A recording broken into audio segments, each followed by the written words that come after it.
For those of you who follow me on social media, you probably noticed a recent change from Personal Defensive Strategies, which is the name of my company that focus more on self-defense and concealed carry classes, to more exercise with underboss training method. Well, the reason for that shift really isn't a change, it's an integration. The way I see self-defense is it's a two-sided coin. You need the skills, you need the competencies, you need everything to be able to execute during a fight or during a defensive encounter. You also need the strength and conditioning to perform those skills. If you ask any professional fighter out there, they'll tell you that conditioning wins 80% of the fight.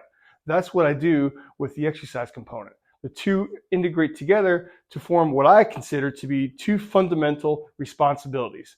People, adults in general, need to be able to take care of themselves, their personal fitness, their health, because you're not just on this planet for you, you're taking care of other people as well. You also need to be able to defend yourself and your loved ones. In light of that, I want to share with you a self-defense system that I've recently discovered in the past year and a half that I personally believe to be the most effective system out there. It doesn't mean it is, that's just my opinion. But that system is Martial Blade Concepts, founded by Michael Janich. I wish I knew about this system in the SEAL teams. There would have been much less debate as to what we should use for any kind of armed or unarmed defense. The Martial Blade Concepts is centered around fighting with the everyday knife that you carry, which is a small, legal folding knife in most cases. Not every state allows you to carry fixed blades, especially concealed. So if you hear people telling you to carry a fixed blade concealed, first look at your state laws and look at if it's even legal. Because the last thing you want to do is start a self-defense litigation process with a felony. Are folders slower to draw than fixed blades? Sure, but train for it. Just because they're slower at the draw doesn't give you an excuse to avoid carrying them. Like I said, anybody who's telling you that it's okay to carry a fixed blade concealed in a state that doesn't allow concealed carry for a fixed blade is not somebody I would listen to, because they're obviously demonstrating poor judgment. Now, I'm not going to go into the principles or the logic behind Martial Blade Concepts, what we call MBC. I'll post a link to it. You can read about it yourself. But generally speaking, one of the reasons I like it is because it seamlessly integrates beautifully with armed or unarmed combatants. Now, in terms of blade selection, the blade that we prefer is a Wharncliffe design blade. Wharncliffe is characterized by the straight edge of the blade itself. You notice this is the trainer, this is the Yojimbo trainer. I have the mirror image of the Yojimbo as a live blade. Whatever blade you choose, make sure that there's a trainer version of it, because you don't want to practice, you don't ever want to train with a live blade, you want to train with a trainer. And every rep, every draw stroke that you get with the trainer is the same as you would draw with the live blade. You're just minimizing the wear and tear on it. Now, the reason that we like the Wharncliffe style blade is because we can maximize the cutting efficiency of the blade itself. You notice the straight edge here. I don't have to do anything in terms of articulating my wrist, adjusting the angle. I don't have to do that. All I have to do is aim my thumb at anything I want to cut. We'll talk about why in future videos, why we're aiming the thumb. But here, I don't have to do anything. Whereas with other knives, such as this, you'll notice how it's straight for a couple inches and then it curves around the top. If I want to maximize the cutting efficiency of the blade here, I need to cut this awesome pink foam roller, cut, and then to follow the curvature of the blade, I need to articulate my wrist, which in a fight is a very fine motor skill and probably a skill I don't want to necessarily have to worry about. So I want to reduce all risk. I want to take any kind of thought patterns out of a stress response during a fight and just do one thing and just cut. That's why we like the straight edge of the Wharncliffe. Now, in terms of carrying, there are a couple of carry options when it comes to a folding knife.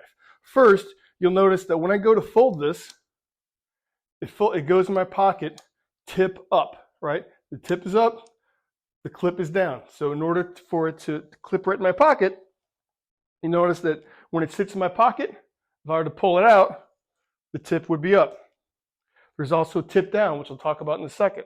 But the reason we like the tip up style is because when you go to draw it, your hand is already in a decent grip, right? You don't have to readjust your grip as you do with a tip down knife. This is tip down. See, the clip is facing down, the blade is down. So when I go to put it in my pocket, the blade is facing down towards my feet. In order for me to draw and get a decent grip, I go to draw it, but if you notice, my hand is not in the great position for a grip right now. I need to make one more step, and that is to press it against my hip so I can adjust my hands to get a decent grip. And because this is a finger flipper, easy for me to say, I'm going to have one more step, which is to flip it out with my index finger, and then adjust again. So it's not exactly an efficient draw stroke. That's why we prefer tip up, and the placement of the knife itself is important. You'll notice here, I have the knife seated in the bottom of my pocket, as opposed to middle or opposed to the top. Reason being is twofold. First, gravity is a thing. And over the course of the day, if I were to have my knife clipped mid-pocket or even higher up, gravity is going to work its way down. Okay? And when I go to draw, should I ever need to go draw, and I short stroke it, meaning I undershoot it or overshoot it, depending on how you look at it, I'm going to completely miss that blade. So by placing the knife at the very bottom of my pocket, I can use gravity to my advantage. I also know that my knife is in the same place every single time. For all you shooters out there, and you know the importance of a consistent draw stroke, well, a knife stroke is no different. And it allows you to get the same grip every single time. Now, another alternative, if you don't want to carry in front, is to carry in your back. I carry in my back pocket as well. I carry a primary and a secondary. Why? Because 2 is 1, 1 is none. But the same principle applies. I'm going to seat this knife all the way to my inseam on the inside, because that way I know exactly where it is. If I have it mid-pocket or too far, outboard towards my hip, and I overshoot it, then I'm going to completely miss the knife altogether. But if I have it all the way over, I can drive my thumb down, trace my pocket around, and my knife will be there every single time. That's one thing I forgot to mention about the front pocket, is that by having the knife at the bottom of the pocket, I can aim anywhere in my pocket, trace my thumb down, and my knife will be in the same place every single time. One thing I forgot to mention about back pocket carry is if you're in a corporate environment, or if you just don't want the clip to show in your backside, or personally, I found that carrying the clip this way, it catches on everything. I once found it stuck in the seatbelt when I got out of the car, wrapped around the seatbelt carrier.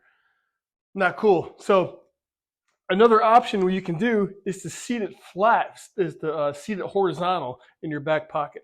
You can do this by placing it just like this. See, the tip is pointed outboard. I place it flat in the bottom of my pocket. I don't know if you can see that, but if I place it flat, when I go to draw, because this is a spider coat and because they have those handy holes in the blade, I grab it by the hole, and what I do is a drop opening, just like that, and then I'm ready to go. That's it. That's all I wanted to share with you today. A few tips for carrying a folding knife in terms of self-defense, and why conditioning is so important with self-defense. That's why I share both exercise videos to maintain your conditioning, your strength, because that's what's going to carry you through a fight. But at the same time, you still need the skills to finish the fight. Thanks for watching.